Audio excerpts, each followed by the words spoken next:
Something is taking from you right now, while you sit there reading this, while you go through your day, while you lie in your bed at night staring at the ceiling, wondering why you cannot find rest even when the house is quiet and the day is done.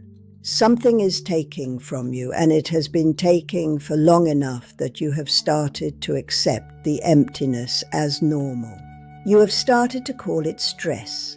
You have started to call it age. You have started to call it just the way things are now. And I am here to tell you that it is none of those things. What I am describing has a name in Cherokee tradition. It has been named for centuries. And more importantly, it has a remedy, a specific ancient overnight remedy that our medicine people used every single time they encountered someone being drained. I am 85 years old. I have seen this in people my entire life. I know every sign of it. And I am going to give you all 7 of them today, and then I am going to give you the ritual that fixes it. Not in a month, not after years of practice, overnight. So stay with me, because by the time I'm finished, you are going to understand exactly what has been happening to you and exactly what to do about it tonight before you go to sleep. Now let me first explain what spirit draining actually is in Cherokee understanding, because I want you to have the full picture before I give you the signs. In our tradition, every living person carries what our elders called their sacred fire, not a metaphor, not a poetic image, a real energetic flame that lives in the center of your being and that powers everything. Your physical vitality, your emotional resilience, your mental clarity, your spiritual connection, your capacity for joy and love and creative force and genuine presence in your own life. When your sacred fire is burning well, you feel it. You wake up with something to give. You move through difficulty without being destroyed by it. You feel genuinely alive in a way that has nothing to do with how good or bad the external circumstances of your life are. And when your sacred fire is being drained, when something or someone has been drawing from it without replenishing it, you feel that too. You feel it everywhere. In your body, in your mind, in the quality of your days, in the growing distance between who you know yourself to be and who you are managing to be. Our medicine people said the sacred fire cannot be extinguished by ordinary means, but it can be drained. Do not wait that long. Here are the 7 signs. The first sign is waking up more tired than when you went to sleep. Not occasionally, consistently. You go to bed with a reasonable amount of hope that sleep will restore you. And you wake up and the restoration did not happen. The weight is still there. Our elders called this the sign of the midnight drain. They said that when the spirit is being drawn from during the waking hours, the body tries to compensate during sleep. It works harder through the night to maintain what is being lost during the day, and the effort of that compensation exhausts the body at a level that no amount of sleep fixes. The problem is the leak. You cannot fill a vessel that has a hole in the bottom by pouring more water in faster. You have to find the hole. And the morning exhaustion that no sleep fixes is the first signal that there is a hole. The second sign is a growing inability to feel genuine emotion. Not sadness, not depression exactly. Something flatter and stranger than that. Things that used to move you no longer move you. Music that used to reach inside you plays, and you hear it, but it does not land. People you love are in front of you, and you feel the love somewhere far back behind a wall of glass that you cannot break through. Our medicine people called this the dimming. They said it is what happens when the sacred fire drops below a certain level. The fire warms you from the inside. And when it dims, the warmth goes first. What you are left with is the structural awareness of what used to feel like something without any longer being able to feel it. This is one of the most painful signs of spirit drain, and one of the most commonly misdiagnosed as simply depression. It is a fire that needs to be fed. The third sign is people and situations that drain you becoming harder and harder to resist or remove yourself from. You know the person exhausts you, and yet you cannot seem to create distance. You agree to things you do not want to agree to. You stay in conversations that are taking from you. Our elders said that a person whose sacred fire is running low loses the energetic authority to enforce their own boundaries. Boundaries are not just a thought or a decision. They are enforced by a living energetic field around you. When that field is strong, you naturally repel what does not belong near you like a strong immune system. When the field is weak, the things that should not be near you get closer, and the things that should be are harder to reach. You become permeable in exactly the wrong direction. The only fix is not a firmer decision or a stronger will. The fix is restoring the fire. Restore the fire, and the boundaries restore themselves. The fourth sign is physical symptoms that move around and have no clear medical cause. Not one persistent pain, moving symptoms. A headache that becomes a stomach issue that becomes an ache in the chest. A body that is always reporting something wrong but never in the same place twice. Our Cherokee medicine people did not separate the physical body from the spirit body. They understood them as one system expressing itself through two languages.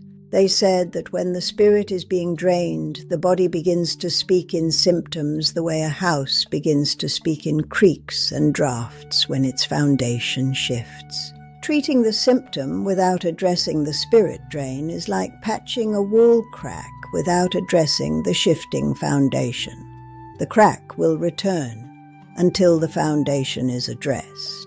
The fifth sign is a loss of direction that feels different from ordinary uncertainty. You do not know what you want anymore, not in the small daily way. In the large existential way of not knowing who you are trying to become, or why any particular direction feels worth walking in. Our elders called this the loss of the inner compass. The sacred fire is also the source of what we call the soul's knowing. The deep, wordless sense of direction that guides a person whose fire is burning well.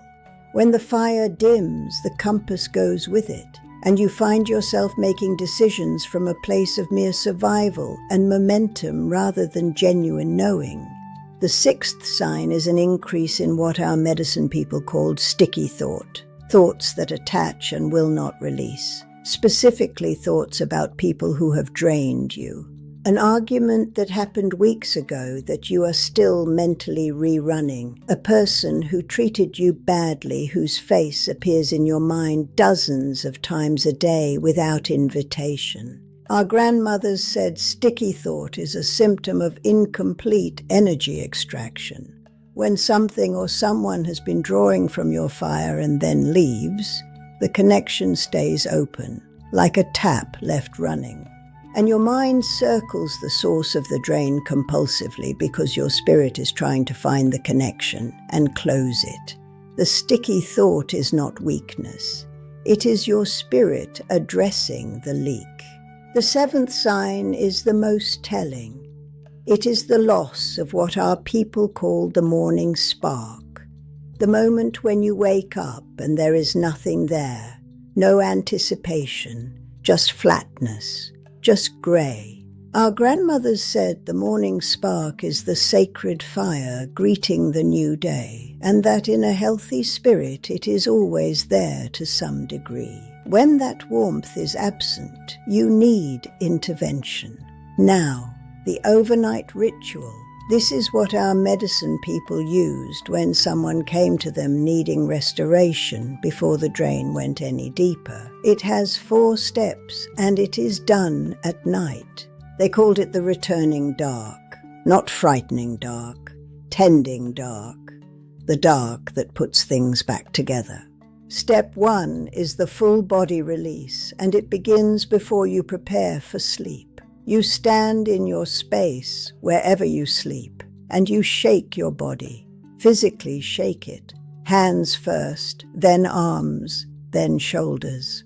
Shake the way a dog shakes water off after swimming, deliberately and without self-consciousness, because what you are doing is real and important. Shake for 2 full minutes. Our medicine people understood that energy that has attached to the body sits in the body the way tension sits in the jaw, in the hands, in the belly.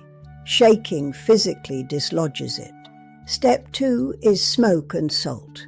You light cedar or sage. Cedar is always our first medicine, and you carry the smoke around the room where you sleep, paying attention to the 4 corners. Our elders said the sleeping space accumulates more energetic residue than any other space because it is where you are most open and vulnerable. It needs to be cleared before you enter it. While the smoke moves, you take a pinch of salt and place a small line of it across the threshold of the bedroom door. Salt at the threshold is one of the oldest protective practices. Our grandmothers said salt does not allow passage to what has no business crossing. The smoke clears what is already inside. The salt guards the door while you sleep and the fire rebuilds. Step 3 is the reclamation prayer. You sit on the edge of your bed after the smoke and the salt before you lie down, and you place both hands palms down on your thighs and you speak out loud. You say, I call back everything that was taken from me today that is mine. Every piece of my energy that left without my permission, I call it back now. It is mine. Return now. Our medicine people said the energy that has been drained does not disappear.